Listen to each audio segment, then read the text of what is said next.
Assalamualaikum warahmatullahi wabarakatuh. Waalaikumsalam.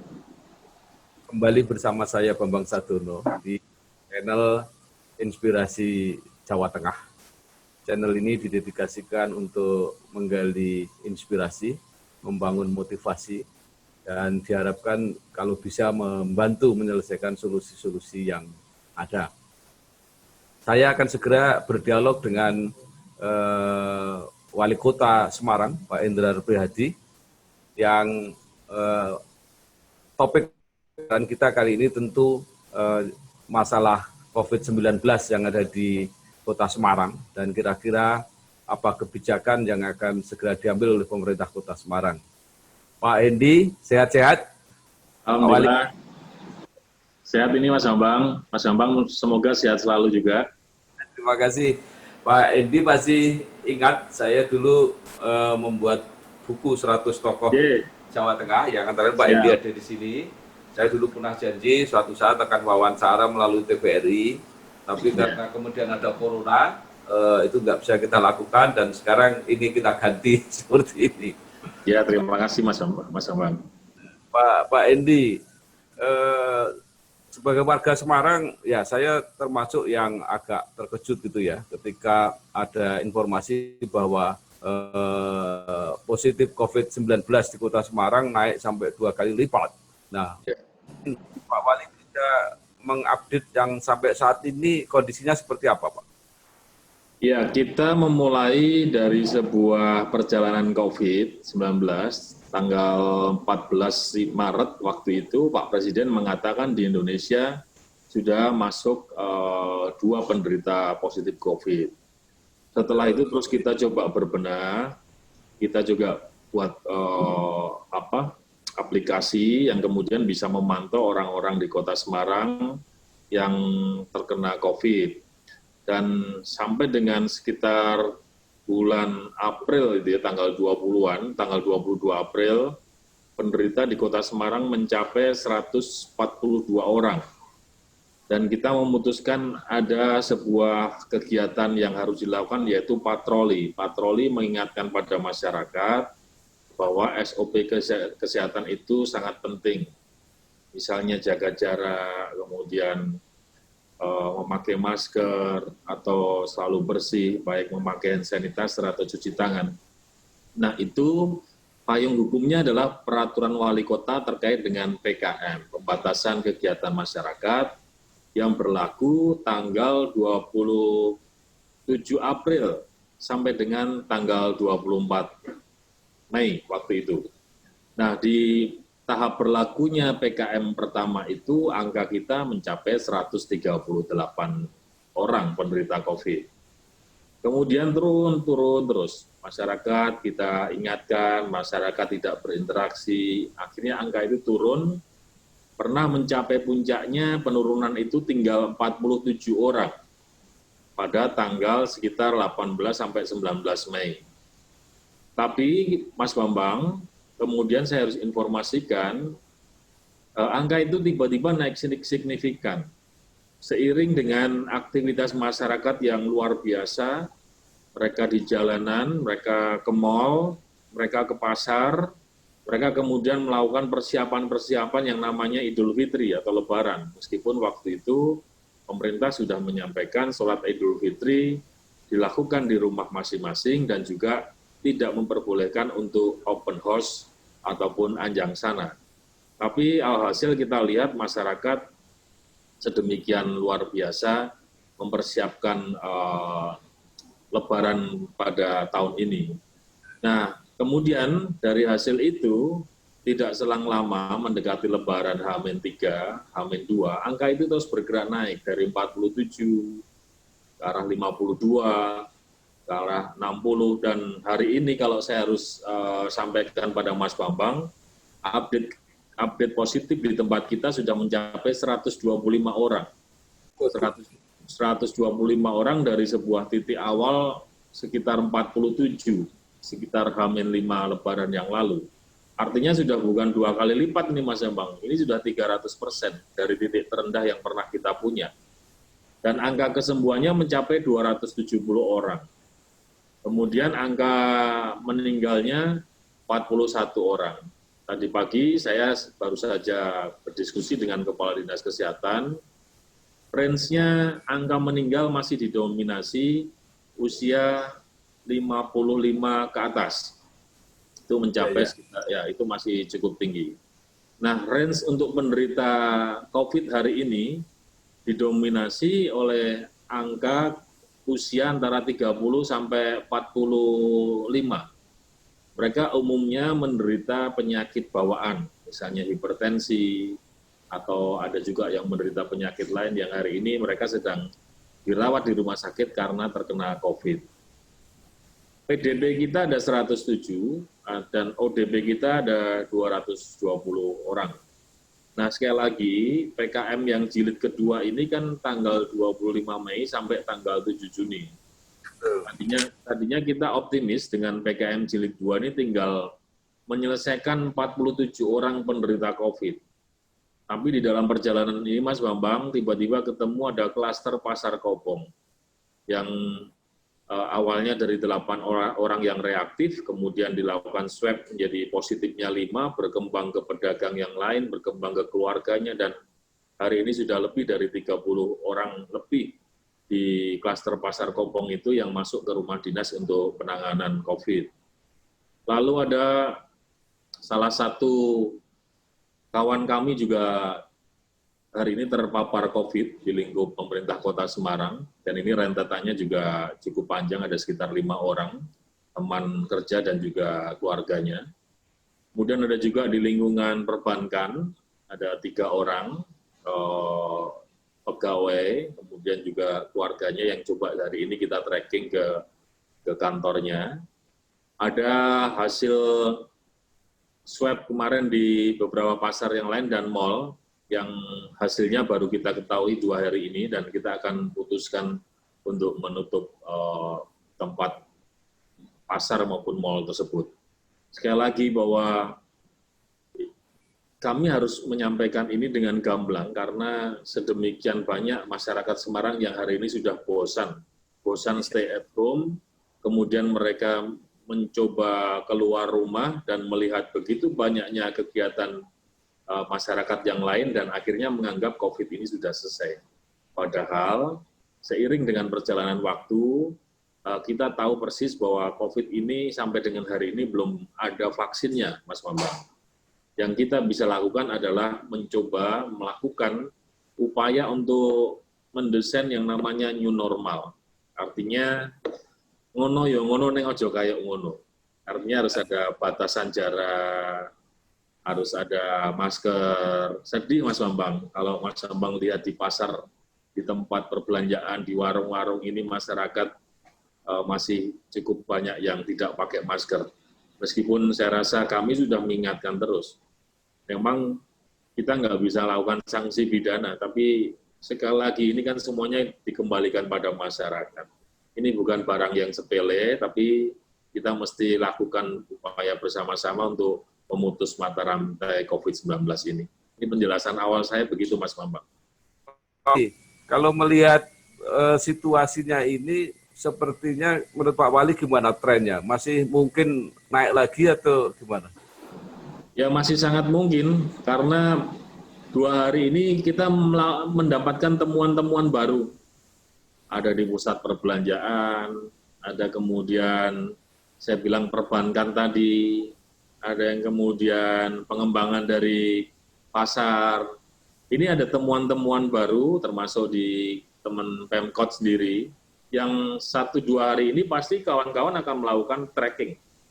Artinya mencari tahu dia itu selama ini berinteraksi dengan siapa, keluarganya seperti apa, tetangganya seperti apa, teman kerjanya seperti apa, itu akan kita lakukan tes swab terus. Kita kejar terus sampai sebuah titik nol. Artinya setelah pada hubungan keberapa tidak ada tambahan COVID, berarti itu sudah selesai. Tapi sepanjang masih ketemu terus, kita akan kejar terus. Nah, yang operasi-operasi rutin lainnya tetap akan kita jalankan. Ya, saya rasa inilah kondisi sebenarnya.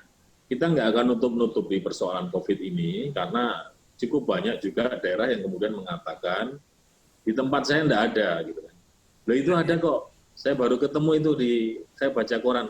oh itu bukan warga saya. Ya, jadi kalau di Semarang ini, Mas Bambang mungkin juga perso, kita ini kan ibu kota Provinsi Jawa Tengah. Kita ini melayani pasien tidak hanya warga Semarang, tapi juga warga dari luar, dari hinterland terutama, yang kemudian mereka kedapatan PDP atau bahkan COVID, kita juga rawat mereka. Beberapa pasien dari Demak juga masuk di dalam hitungan kami karena mereka waktu itu terkena klaster pasar kopong dan kita akan coba obati sampai mereka sembuh. Jadi siapapun yang dirawat di Kota Semarang itu dihitung sebagai pasiennya Semarang. Semarang. Iya. Jadi semua di mana Pak Wali itu di beberapa rumah sakit ya di Semarang sekarang yang mereka positif itu ya? Ya, di Semarang itu ada 14 rumah sakit yang ditunjuk sebagai rumah sakit rujukan penanganan COVID, Mas Bambang. Di lini satunya itu, artinya lini satu itu yang dibiayai Kementerian Kesehatan ada 2 rumah sakit, yaitu Rumah Sakit Karyadi dan juga Rumah Sakit Wongsonegoro, milik pemerintah Kota Semarang.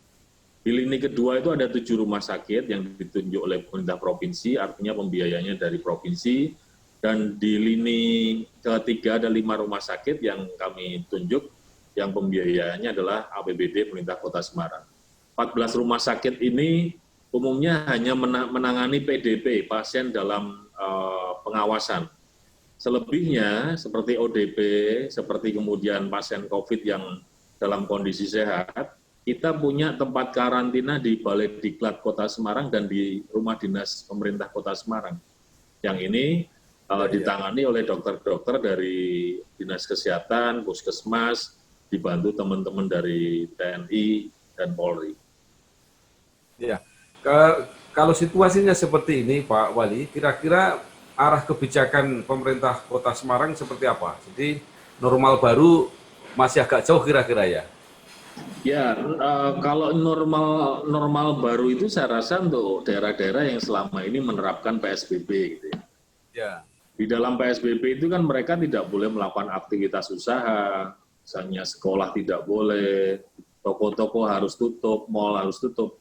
Di tempat kita ini kan selama ini boleh buka asal SOP kesehatan dijalankan. Jadi saya rasa konteks new normal itu mungkin kalau secara letter luck tidak akan kami berlakukan di Kota Semarang karena sejatinya kita sudah melakukan hal itu dengan pembatasan-pembatasan kesehatan dan jam operasional.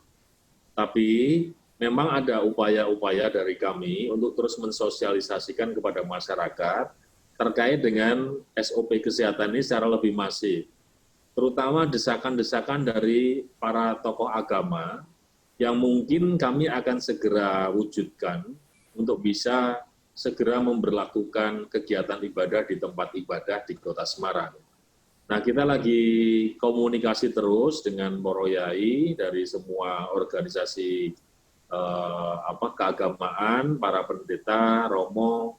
Ibaratnya kalau mereka memang siap untuk pengurangan jemaah dengan pembatasan social distancing dan pemakaian masker, mungkin tanggal 8 Juni ini yang jadi prioritas untuk dibuka kerannya dari peraturan wali kota pembatasan kegiatan masyarakat adalah kegiatan ibadah. Yang lain-lainnya toh masih bisa berjalan dengan kondisi yang ada seperti hari ini. Jadi kalau melihat sumber penularan, kelihatannya yang perlu diperhatikan pasar ya Pak? Ya, Mas Bambang, jadi pasar itu terutama sebagian besar pasar yang di Kota Semarang, yang terkena itu adalah pasar-pasar yang selama ini mereka mempunyai hubungan dengan orang luar kota, seperti di Pasar Kopong. Itu kan pemasoknya dari Tuban, Rembang, atau bahkan dari Tegal, Pemalang begitu. Di situ tempat berkumpul, ada yang kemudian orang bawa lagi, dibawa ke Demak, atau dibawa ke Gerobokan, atau dibawa ke Solo, dibawa ke Jogja. Jadi sudah pasti karena tempat pertemuan penjual pembeli sepanjang itu sudah lintas jalur Kota Semarang, potensi kemungkinan penularannya jadi lebih besar. Atau kita ketemu lagi kemarin ada di Pasar Waru, ada 2 orang. Pasar Waru juga begitu. Memang si 2 orang pedagang ini setelah di tracking dia memang punya aktivitas yang sangat mobile gitu ya. dia pernah ke Pekalongan, pernah kemudian ke arah timur itu, mana saya lupa kotanya, tapi sebelum dia dicek dan positif, dia memang beberapa kali keluar kota. Kita juga yang di teman pemerintah Kota Semarang itu juga begitu. Dia kedatangan anaknya dari Jakarta yang kemudian ternyata kelihatannya anaknya sehat, akhirnya terkenalah bapak dan keluarganya sampai kemudian teman-teman sekantornya. Jadi hal-hal yang sudah sering kita sampaikan mempunyai potensi penularan ini kadang masih dianggap sepele sama masyarakat. Kadang lihat secara fisik sehat, dari luar kota dianggap sehat, kemudian tidak melakukan SOP kesehatan, padahal ada istilah baru yang namanya OTG, Mas. Orang tanpa gejala. Kelihatannya sehat, anak muda, tapi ternyata dia membawa atau sebagai karir virus corona juga itu mulai banyak terjadi di Kota Semarang. Ya, saya kira ada dua hal yang penting tadi ya dari Pak Wali. Jadi pertama, mengimbau masyarakat supaya lebih disiplin, lebih patuh. Tapi yang kedua, kebijakan pemerintah apa kira-kira? Apakah pasar itu dicegah atau ditutup atau diatur seperti apa? Ya, kalau harus ditutup saya rasa cukup berat, Mas Bambang. Kami ini hari ini sedang ada di dalam sebuah kebijakan penanganan COVID. Satu, masyarakatnya harus tetap sehat. Yang kedua, ekonominya juga jangan sampai berhenti, kan begitu. Terutama orang-orang yang nggak punya tabungan, orang-orang pedagang kecil yang selama ini selalu mereka mengeluh. Apakah pemerintah nggak ada bantuan? Sudah, Mas Bambang. Kami sini sudah memberikan bantuan yang menurut saya sudah lebih dari daerah lain. Di bulan Mei aja ada 339.000 kakak kita bantu. Di bulan April 139.000 kakak kita bantu. Tapi toh nyatanya hal-hal yang sifatnya seperti ekonomi ini membuat orang sering kalap mata, membuat orang sering kemudian melakukan aktivitas yang melanggar kejahatan. Jadi ini kita jaga, kita buat balance antara kesehatan dan juga faktor ekonomi ini. Maka kurang lebih perjalanan ke depannya adalah kita akan lebih memasifkan lagi patroli yang melibatkan satuan wilayah, TNI, Polri, teman-teman Satpol, Dishub, kemudian Damkar, BPBD, untuk mengingatkan kembali pada masyarakat, termasuk camat, lurah, mengajak RT RW untuk membuat karantina di lingkungan mereka masing-masing, supaya kalau memang benar-benar dirasa tidak perlu, janganlah kita menjalankan aktivitas di luar seperti sebelum-sebelumnya. Kalaupun toh harus keluar rumah, ya mari kita memulai sebuah new normal dengan aktivitas yang dibatasi. Yang pasti, misalnya pernikahan yang dulu boleh ngundang orang ribuan, ya sekarang cukup ijab kabul aja, itu pun dibatasi 10 orang. Lebih hemat. Dan mungkin lebih hemat juga.